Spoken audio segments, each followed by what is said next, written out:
नमस्कार दोस्तों, वैदिक मंथन चैनल में आपका स्वागत। आइए एक डिबेट और सुनते हैं सांजनी सर का। हाँ जी, बख्शी बताएं क्या कहना चाहते हैं। सर एक रिसर्च में एक डाउट आता है। वेद के पहले पूर्व वेद भी थे क्या? वो बोलते हैं कि पूर्व वेद में हम मुर्गन, अम्मन और अय्यनार जैसे कि गॉड को पूजते थे। मुर्गन बोले तो पहाड़ की देवता है, और अम्मन बोले तो मदर गॉडेस है, और अय्यनार बोले तो ये तो ग्राम देवता है। ये एक डाउट है मेरा। और जो एक मुंडेश्वरी टेम्पल है ना, हमारा भारत का पहला टेम्पल जो कुषाणों ने बनाया, ये तो बोलते हैं कि मिडिल ईस्ट से आया। वो पहले अहुरा और मजदा को पूजते थे, तो पारसी थे बोले तो मुझे डाउट आता है कि ये आर्य और आर्य का लिंक है क्या कुषाणों को? और बुद्धिज्म में भी पारसी का कुछ कल्चर मिक्स हुआ है क्या? ये एक डाउट है। आप बोलते हैं सर, ये जो अभी वैदिक काल बोलते हैं, वेद वेद और पुराणों को क्या आप दम और त्रिपिटका की कॉपी बोलते हैं? तो अंधश्रद्धा है वेद काल के, वो बौद्ध धर्म में भी है क्या? ये जो अभी अंधश्रद्धा के नाम पे जो बिजनेस कर रहे हैं, वो बौद्ध धर्म में भी है क्या? ये मेरा डाउट है सर। देखिए, आपका जो प्रश्न था ना कि वेद से पूर्व वेद। पहले इनका पूर्व वेद था, ये बात कौन कहेगा? पंडा कह रहा होगा, बहुजन तो कह नहीं रहे होंगे, पंडा ही तो कह रहा होगा ना। और ये आप खुद विकी सोचिए थोड़ा कि चैट जीपीटी में ढूंढ। नहीं, चैट जीपीटी पे मत बिलीव कीजिए। चैट जीपीटी और ये जितने भी एआई है ना, ये आपको प्राचीन भारत का प्राचीन इतिहास में कभी सही जानकारी नहीं दे पाएंगे। ये आपको मुस्लिम शासन काल के बारे में अगर ठीक से क्वेश्चन कीजिएगा तो कुछ जानकारी निकाल लीजिएगा आप। इनको कुछ आप लॉजिकल क्वेश्चन से ना करके कुछ अलग ढंग से निकाल सकते हैं, लेकिन ये जो आपको जो बता रहा है, कोनो गपोड़ दिया होगा व्हाट्सएप पे, फेसबुक पे, ब्लॉग पे, क्वेरा पे, विमल्डन पे और भी बहुत से विकिपीडिया पे, ये वहां से उठा के छिप के आपको आंसर दे देगा। तो ये वेद के पहले वेद ही इनका डाउट है। वेद तो कभी था ही नहीं इनका। आज तक तो ये वेद का ही सबूत नहीं दे पाए हैं। साउथ इंडिया की पूरी हिस्ट्री अगर हम ध्यान से देखेंगे तो इनके वेद के बाद से जो दूसरी किताब ये अपनी प्रमाणिक मानते हैं वो है मनुस्मृति। और मनुस्मृति में तो साउथ इंडिया को गाली दे रहे हैं। ये साउथ इंडिया को मलेच्छ देश घोषित कर रहे हैं। उनके किसी भी इंसान को मलेच्छ घोषित कर रहे हैं। उस जगह पे जाना ही नहीं है। महाभारत में घोषित कर रखे हैं मलेच्छ। तो आप ये कैसे सोचते हैं कि वो आपके बारे में बात कर रहे हैं या पूर्व वेद ऐसा कुछ बना रखे हैं? कुछ लिंक ही नहीं है। इन्होंने तो रामायण में जो रावण का किरदार है उसको शैव दिखाया कि वो शैव है, राम को वैष्णव दिखाया कि वैष्णव और शैव की लड़ाई बना के दिखा दिया रामायण में। और साउथ वाले जो है रावण को मानने की बात करते हैं, कहते थे कि हम रावण हैं, जैसे पेरियार हैं, द्रविड़ लोग हैं रावण को। रावण एक्चुअल में अगर पुरानी जो सबसे पुरानी किताब है महायान की लंकावतार सूत अगर आप देखेंगे तो उसमें रावण बुद्धिस्ट है। साउथ के लोग बुद्धिस्ट को मान रहे हैं। ये विलेन दिखा रहा है, उसमें बुद्धिस्ट को विलेन दिखा रहा है, राम के चरित्र को मनुवादी दिखा रहा है। तो ये हालांकि जातक कथाओं में वो भी बोधिसत्व है। तो आप तो ये बिल्कुल भूल जाइए कि इनका कोई भी वेद या पूर्व वेद था साउथ में, कोई कनेक्शन ही नहीं है। पहली बार इनके यहाँ वेद जब लिखा गया तो वो महिदर उवट सायर ने 15वीं सदी में लिखा, रामायण काम्ब ने 13वीं सदी में लिखा। क्या आपके पास कोई ऐसा एविडेंस है कि इनके पास जब संगम काल 7वीं सदी में चल रहा था वो या और भी बहुत सारे चीजें चल रही थी, तब इनके पास कोई वेद था? बख्शी, आपके पास है कोई ऐसा भी सिंगल एविडेंस जब इनके वेद की नहीं, बातें की गई हो? नहीं सर। नहीं मिलता ना। साउथ में बुद्धिज्म का गढ़ था, जैन लोग भी पहुंचे हुए हैं, उन लोगों को भी माना गया है, लेकिन वेद का कहीं कोई चर्चा नहीं आया है। जुएंग ने भी कोई वर्णन नहीं किया, इत्सिंग ने नहीं किया, पाहियान ने नहीं किया है, नहीं किया ना वर्णन, था नहीं, मिलता नहीं है। तो वो पूरी तरह से गपोड़ है वेद पूर्व वेद की घटना। ये सिर्फ पंडा जो है अपना कुछ टाइम देख लेता है कि 3500 साल है तो उसके पहले क्या था, तो उसके पहले कुछ अपना वो गपोड़ लेगा। दूसरा आपका सवाल था मुंडेश्वरी टेम्पल, वो तो बुद्ध की प्रतिमा है, बुद्ध की मूर्ति है, और वो 6ठी सदी की है, 6ठी 7वीं सदी की बताई जाती है। कुषाण तो पहली 108 दूसरी सदी में थे। नहीं नहीं, मुंडेश्वरी देवी ना 6ठी 7वीं सदी की है। संगम काल के उस पे लिटरेचर लिखे हुए तमिल के सिक्के उक्के मिले हैं सीढ़ियों पे। वो 7वीं सदी से पहले की नहीं है मुंडेश्वरी देवी। अब मूर्ति बुद्ध की है हाँ और सर। वो बुद्धिस्ट का है, कुषाण का है ही नहीं। उसके तो बाद गलत आपने बात है। पूछा था ना कि हाँ, उसने पूछा था कि कुषाण वगैरह ही क्या आर्य थे? तो बुद्धिज्म को ही दरअसल आर्य कहा जाता है। जितने बुद्धिस्ट लोग हैं उनको ही आर्य कहा जाता है। आर्य का मतलब यहाँ पे कोई जाति नहीं है। यहाँ आर्य का मतलब है कि संवाद में आप मुझसे बात कर रहे हैं, आप मुझको आर्य कह सकते हैं, मैं आपको आर्य कह सकता हूं। जब किसी को रिस्पेक्ट देते थे तो उनको आर्य कहते थे। जैसे बुद्ध के 4 आर्य सत्य, वही आर्य सत्य जो है, आर्य सच जो है, जब हिंदी में रूपांतरित होता है तो आर्य सत्य कहलाता है कि बुद्ध के 4 आर्य सत्य। वो कोई जाति नहीं है, एक रिस्पेक्ट का बोध है। ये अंग्रेजों के समय में जब Aryan invasion theory, Aryan migration theory जब बनाई गई, तो आर्य जो शब्द बुद्धिज्म का विशेषण था, एडजेक्टिव था, उसको इन्होंने एज ए नाउन प्रयोग कर लिया। कोई कास्ट बना के प्रयोग कर लिया, जाति बना के या रेस बना के प्रयोग कर लिया। यहाँ से लोगों में कंफ्यूजन आ गया, समझ रहे ना। इसके बाद से हाँ, आपका ये पूछना था कि जो त्रिपिटक वगैरह है,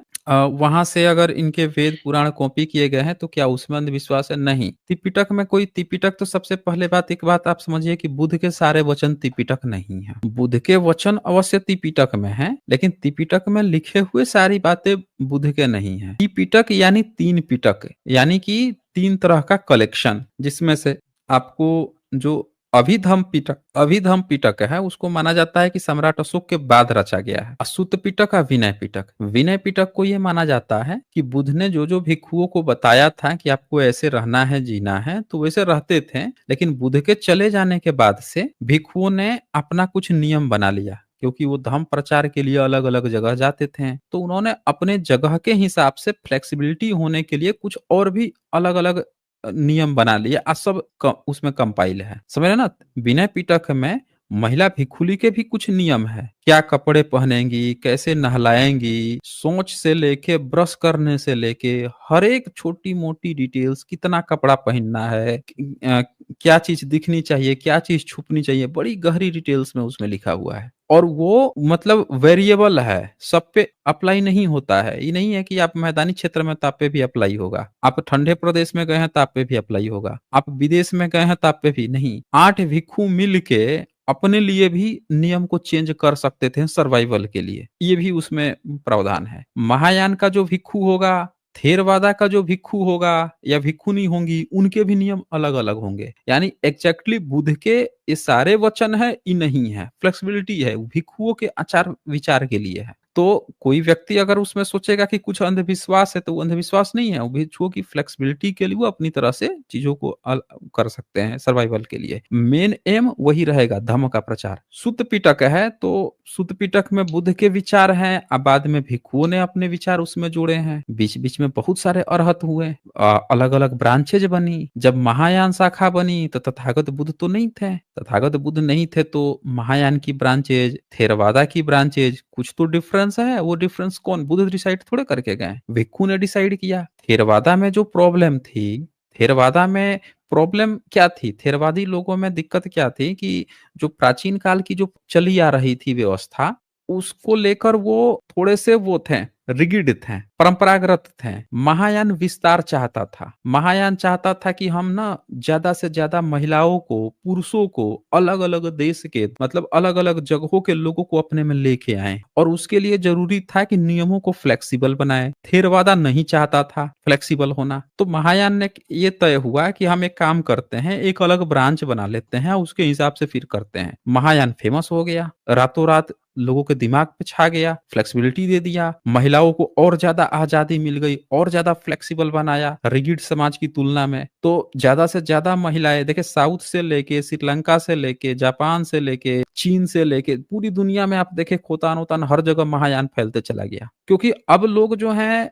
बहुत ज्यादा पाबंदी में नहीं थे, आजादी भी दे रहा था, लेकिन बुद्ध की शिक्षा के साथ आपको आजादी मिल रही थी। तो उसमें अंधविश्वास नहीं है, लोगों के हिसाब से उसने अपने को फ्लेक्सिबल बनाया ताकि लोग उसमें आ सके या बुद्ध की शिक्षाएं घर घर पहुंच सके। तो ये चीज थी। वेद पुराण कॉपी कहने का मतलब क्या होता है, एक कोई धूर्त व्यक्ति है, हत्यारा है, बैठ के कोई वेब सीरीज देखा, चोर है, वेब सीरीज देखा कैसे चोरी की जाती है, मनी हिस्ट देख रहा है, अच्छा चोरी का ये तरीका है, आज मैं करूंगा चोरी, जाके अगले दिन चोरी मार दिया। अब आप क्या कहेंगे कि उसने मनी हिस्ट से कॉपी की, तो क्या मनी हिस्ट में कोई अंधविश्वास है, कोई पाखंड है? अरे वो बनाया है इंटरटेनमेंट के लिए, वो तरीके दिखा रहा है कि ये तरीके हैं, इस तरह से चीजें हो सकती हैं। उसका उद्देश्य ये थोड़े है लोगों को चोरी करवाना कि तुम सीख के मुझसे चोरी करो, उसका वो उद्देश्य नहीं है। यहाँ चोर ने क्या किया, उस चीज को देखा, उसको गलत ढंग से लेके अपने फायदे के लिए इस्तेमाल किया। आप वो उसी तरह से कुछ कर डाला, चोरी वोरी कर डाला उस तरह से। तो ब्रह्मनिज्म ने क्या किया है, त्रिपिटक के या जातक कथाओं की कहानियों को उठा के रामायण में, महाभारत में, तरह तरह की कथा में बुन दिया, अपने फायदे के लिए अपना बता दिया, क्रेडिट भी नहीं दिया, बुद्ध को उल्टा गाली दे रहा है। तो इससे ये नहीं साबित होता कि त्रिपिटक में अंधविश्वास है, बल्कि ये साबित होता है कि उनकी चीजों को किसी ने कॉपी पेस्ट करके अपने रूप में ब्राह्मणवादी ढंग से लिख दिया, जहाँ पे ब्राह्मण सर्वे सर्वा है। सर, और आपने एक ब्लेम करते थे कि कोई एक ब्राह्मण बताओ कि एससी एसटी ओबीसी लोग, ये पिछड़े वर्ग के लोगों के ऊपर कोई बात किया है। तो हमारा साउथ का बसवेश्वर जी है ना, उन्होंने कैस्टिज्म में उनको पिछड़े वर्ग को ही शादी करवाया। और हमारा कनकदास जी है, बासेश्वर कौन सी सदी का है? बसवेश्वर तो ये तो रिसेंट का ही है सर। हाँ? तो लेकिन रिसेंट मतलब? बात तो है ना सर, वो भी ब्राह्मण थे, लेकिन उनको विरोध, उनके लोगों के ही विरोध करके वो सपोर्ट किया ना। नहीं, वासेश्वर जी मतलब कौन से, 9th सेंचुरी, 10th सेंचुरी, 20वीं सदी, शायद 21वीं 9th सदी, सेंचुरी में करेक्ट देखना 19th पड़ेगा। सेंचुरी, 19वीं सदी? नहीं सर, 9th सेंचुरी शायद वो देखना चाहिए। आप देख लीजिए कौन से धर्म संप्रदाय, कुछ बताइए तब तो पता चलेगा ना। वो लिंगायत थी सर। अभी लिंगायत हम्म, वीरशैव धर्म का वो प्रचार किया। अच्छा, लिंगायत के थे? हाँ, लिंगायत वीरशैव धर्म को बहुत प्रचार किया उन्होंने बाद में। बहुत वीर पिछड़े शिव वर्ग के धर्म, वीरशैव। शैव? हाँ सर। अच्छा, ओके। और बहुत तो पिछड़े वर्ग वही के है ना, लोगों से ब्राह्मणों को शादी भी करवाया उन्होंने। और परमात्मा एक ही होता है, और आइडल वर्शिप को अपोज किया उन्होंने। तो वो हिंदू अपने को नहीं मान रहा है ना। लिंगायत तो जाते हैं सब कि हम हिंदू में नहीं, हमको बाहर करो। हाँ, अभी वो तो एक बात है सर। और मुझे बहुत दिन से एक डाउट वही और और पूछना ये था। भी जो है ना, ये जो आप बोल रहे हो लिंगायत वाले का, तो ये सब शैव संप्रदाय वाले, ये भी जातिवादी हैं सब ना, बीच में ये भी SC ST पर बहुत अत्याचार किए हैं सब। और कंपेरेटिवली कम सर। और इनका भी जो कहानी है ना कि ब्रह्मा विष्णु है, ये भी 12वीं सदी उसी समय की उत्पत्ति है। जिस समय भारत में ईश्वर आ रहा था, उसी घड़ी में ये भी है, उसी दौर के, जब ये भी ईश्वर ये ईश्वर ब्रह्मा विष्णु महेश शिव यही सब हैं कर रहे वही थे, उसी ब्राह्मण से दौर ही के ये भी हैं। कन्वर्टेड हुआ है, बाद में हाँ लिंगायत बने हुआ हैं। है, लेकिन लिंगायत में हमको तो नहीं लगता है कि कोई SC है उसमें या ST है। हाँ, अभी सर लिंगायत एससी जो एसटी। समुदाय है वो ब्राह्मणों का गठजोड़ है ना। करेक्ट है, करेक्ट है। तो अभी अगर ब्राह्मणों में उसमें लिंगायत में 12वीं शादी सदी होता है। में देखें, अगर लिंगायत में अगर कुछ वो भी है, मतलब लिंगायत को एक तरह से एक धर्म मान के चलिए, अगर उनमें इक्वालिटी है, तो उनमें SC ST और OBC फिर कैसे हैं? शादी विवाह आपस में करते रहते हैं, तो उसमें से कोई SC ST और OBC ही कैसे बने रहता? फिर कॉन्सेप्ट तो वही मान रहा है ना, ब्रह्मा विष्णु महेश वाला। कंपेरेटिवली अभी बहुत सुधार गए सर। अभी तो वो नहीं मानते, वो एक ही लिंग को मानते हैं, वो आत्मलिंग को मानते हैं, जैसे जैन लोग मानते हैं ना, ऐसा। उसमें जो लिंगायत जो समुदाय है ना, उसमें मैक्सिमम जो है ब्राह्मणों का ही गठजोड़ है। कुछ जातियां जो हैं, मुश्किल से मुझे लगता है 4-5% लोग जो हैं वो उनके झांसे में आ गए, और वो भी लिंगायत बन गए, लेकिन आज भी वो SC ही हैं, समझ रहे ना, उनसे SC वाला ही काम होता है, उनको वो नहीं दिया है दर्जा, ब्राह्मण नहीं बना पाया अपने में का। तो जातिवाद उनका नहीं खत्म हुआ है लिंगायत वालों का। और उनका हुलिया आप देखिए ना, हुलिया आप हाँ, देखिएगा लिंगायत वालों का, तो वो ब्राह्मणों वाला ही है, पार्ट 2 है सब, हाँ। केवल कहने और दिखाने के लिए वही टीका टिकुली। ये रुकिए, ये दिखाता हूँ, ये आपके वसन्ना का। इसी तरह से रामानुजाचार्य को भी प्रचार किया गया कि बहुत वो किए थे, ये किए थे। ये देखिए, इस आदमी को देख के लगता होगा कि SC ST को कुछ हक अधिकार दिया होगा? बोलिए, सर माथा जो है लेकिन पूरा तो एकदम। बात तो किया है ना सर। बात तो इन्होंने शंकराचार्य भी इन्हों बात कर वचनों रहे थे। वचनों वचनों में भी बोला है ना। वो कन्नड़ में एक वचन है, आपको समझ नहीं। "ಇವನಾರೋ ಇವನಾರೋ ಎಂದೆನಿಸದಿರಯ್ಯ" मीन्स ये कौन है मत बोलो, ये हमारा है ये बोलो। ये वचन में देखिए, प्लुरलिज्म में लिंगायत की किताब खुल जाएगी ना, अभी मैंने लिंगायत की किताब नहीं खुली है।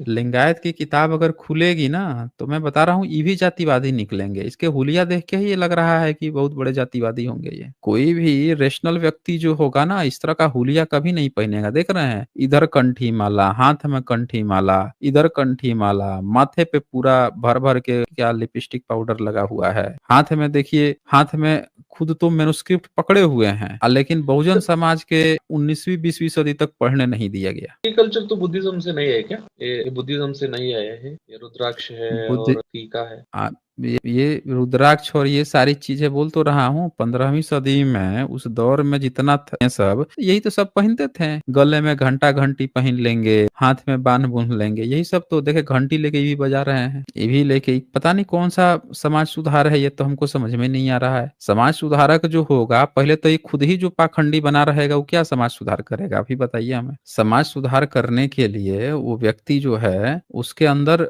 वो होनी चाहिए ना, कुछ रेशनैलिटी जैसी थिंकिंग होनी चाहिए। जो व्यक्ति खुद ही ये सब मार के लेके बैठा हुआ है, आप बताइए, माथे में 3 वो है, 3 टिकुली है यहाँ माथे पे, तो इसको मैं मानता 3 हूँ का सर, हम क्या मतलब, इसका मैं हम क्या मानता हूँ मतलब सर। समझें? क्या त्रिपिटक फर्क पड़ता है समझें सर? या त्रिरत्न समझें या इनका ब्रह्मा विष्णु महेश समझें? आप ही बताइए। देखिए सर, मैं लास्ट टाइम भी आपसे बात किया तो वो कट हो गया। मैं पिंजर कम्युनिटी से हूँ और मैं एक मठ में पढ़ा हूँ सर। और मैं भी, ठीक है। मेरा फोरहेड के ऊपर ऐसे ये लगा है ना, ऐसा ही लगाते थे और प्रार्थना करता था।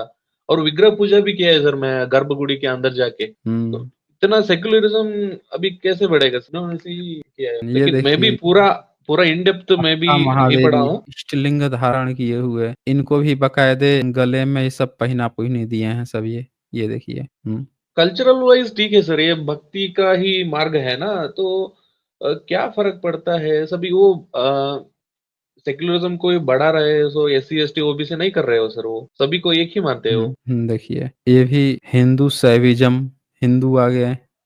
देखिए, सेकुलरिज्म ये नहीं होता है, पाखंड कभी सेकुलरिज्म नहीं होता है। आपको अगर सुधार करना है लोगों में, बता दीजिए कितने SC ST इस तरह का कपड़ा हुलिया धारण करते हैं? और हमारे साइड मठ में जो ज्वाइन हो गए हैं, जैसे मुसलमान भी वीर शैवलिंगायत बन गए। उनका कॉन्सेप्ट कुछ आत्म का जैसे है। अभी हम्म उनका हम्म वो मुसलमान का कल्चर छोड़ के वीर शैवलिंगायत की फॉलो कर रहे हैं बहुत लोग हमारे साइड। जैसे कर्नाटक का मिडिल है, हुबली धारवाड़ इधर है। देखिए, यहाँ पे मैंने सर्च किया आपके लिंगायत समुदाय के बारे में कि अगर उन्होंने हक अधिकार दिया है तो शादी विवाह तो पक्का होता होगा। तो क्या लिख रहा है, आप ही वाली वो भी बात कह रहा है कि होता नहीं है, खाली हवा हवाई गपोड़ है, होता है, अरे समझिए वाला हाल है आपका भी। देखिए क्या कहता है, लिंगायत समुदाय में SC ST और ब्राह्मणों के बीच विवाह पारंपरिक रूप से असामान्य है। पारंपरिक रूप से असामान्य है मतलब शुरू से ही होता ही नहीं है, लेकिन यह पूरी तरह से असंभव नहीं है। आजकल कानूनी रूप से कोई भी व्यक्ति किसी भी जाति या धर्म महिला से शादी कर सकता है, मतलब आज कर सकता है, लेकिन पारंपरिक रूप से लिंगायत में होता ही नहीं है। तो कौन सा सुधार किया है भाई? वेशन्ना आप बोल रहे थे कि आप पूछ रहे थे कि कोई एक ब्राह्मण तो है जो SC ST OBC कुछ तो किया होगा सुधार उधार, कहाँ किया है ये सब? ये वही किया है, तुम लोग हमारे यहाँ भी नाला वाला साफ कर लेना, काम वाम पड़ा है, लिंगायत बन जाओ और तुम लोग हमारे यहाँ की गंदगी वंदगी साफ करना, हम लोग मजे में रहेंगे। यही किया होगा, और क्या किया होगा बताइए आप हमें। अभी हम्म? RSS BJP आने के बाद बहुत अभी वापस वो उल्टा जा रहा है, वो वैदिक तरफ जा रहा है सर वो। वो तो करेंगे ही सब ना, वो तो करेंगे ही करेंगे। उनकी तो किताबें है ना, ये ब्राह्मण जो है एक दूसरे के बारे में क्या क्या लिख के रखा हुआ है, वो किताबें आ तो रही हैं। स्कंद पुराण में लिख तो रखा था कि कौन जो है गधे के किससे किससे किधर से पैदा हुआ है, कौन कह रहा है किसके उसमें से पैदा हुआ है। हमने स्ट्रीम तो कर रखी है, ब्लेज प्लेज, और हमने एक स्ट्रीम की थी इस पर। तो वो तो एक दूसरे को नीचा दिखाते ही रहते हैं। लेकिन आपके लिंगायत में बताइए, SC ST पर बहुत भयंकर अत्याचार किए हैं सब, ये कई बार आया है। और ये तो ये भी बता रहा है कि भैया इनके यहाँ पारंपरिक रूप से होता ही नहीं है, शादी ही नहीं होती। ये लिखा हुआ है यहाँ पे कि लिंगायत समुदाय जो स्वयं को ब्राह्मणों के बराबर मानता है, कुछ मामलों में ब्राह्मणों द्वारा पकाया गया भोजन भी नहीं खाता है। समझ रहे हैं? तो ये तो आप उससे भी बड़ा भेदभावी आप लोग नया धर्म चला रखे हैं भाई। लिंगायत नाम तो कम से कम सही से रख लेते हैं ना। खैर, चलिए ठीक है Bakshi, okay. Sir last question है सर मेरा। और ये बोलिए। हमारा साउथ का मेजोरिटी कैस्ट है, रेड्डी है, कुर्बा है, गौड़ा है, इनका क्या हाल है सर? इनका एंसेस्टर्स कहाँ से थे? ये अभी कहाँ कब से गर्व से बोलो हिंदू बोल रहे सर? ओबीसी में आते होंगे। ये ओबीसी है, लेकिन इनको कब एनलाइटमेंट होता है कि हम वापस बुद्धिज्म चला जाए? और एंसेस्टर्स इनको बुद्धिज्म में क्या थे? देखें, देखिए एक समय था जब सब बुद्धिस्ट ही थे, ठीक है, सब बुद्धिस्ट थे। और आज की डेट में चाहे वो जो बन गए हैं, जब बुद्धिस्ट थे तो गर्व से कहो बुद्धिस्ट का नारा लगाए होंगे, आज हिंदू बन गए हैं तो गर्व से कहो हिंदू का नारा। वैसे ही जैसे अफगानिस्तान में पहले जब बुद्धिस्ट थे तो बुद्धिज्म की बातें चलती थी, अब मुसलमान हो गए हैं तो तालिबान का नारा लगा रहे हैं। उनमें इनमें फर्क क्या है, आप ही बता दीजिए। कन्वर्टेड तो दोनों हुए हैं, दोनों एक ही तो काम कर रहे हैं, जो जिसमें जाएगा उसका नारा लगा रहा है। ये तो सवाल आपको देखना पड़ेगा ना, सबको देखना पड़ेगा कि आपका इतिहास में आप क्या थे, आपका इतिहास क्या है। आप अपने दादा परदादा को छोड़ के आइए सब गर्व से कहो मुस्लिम जो है हमको नाम दे दिया है हिंदू, तो गर्व से कहो मुस्लिम हमारा बाप है। ये कब नारा कैसे लगने लगेगा बता दीजिए आप हमें बख्शी जी। भी तो नारा लगने लग जाएगा फिर, बाप ही तो सही है सर। नामकरण करता है ना बेटे का, फिर लगाने लगेंगे कि मुसलमान ही हमारा बाप है। फिर क्या कहिएगा आप ही बताइए। इनका भरोसा थोड़े ही है। तो जो एक्टिविस्ट हैं उनमें के उनको तय करना पड़ेगा कि भैया हमारा इतिहास क्या है, हमारी असली विरासतें क्या हैं और हम क्या चीज का गर्व कर रहे हैं। ठीक है फिर। आज बस इतना ही, फिर मिलेंगे हम अगली डिबेट के साथ अगले वीडियो में। तब तक के लिए नमस्कार।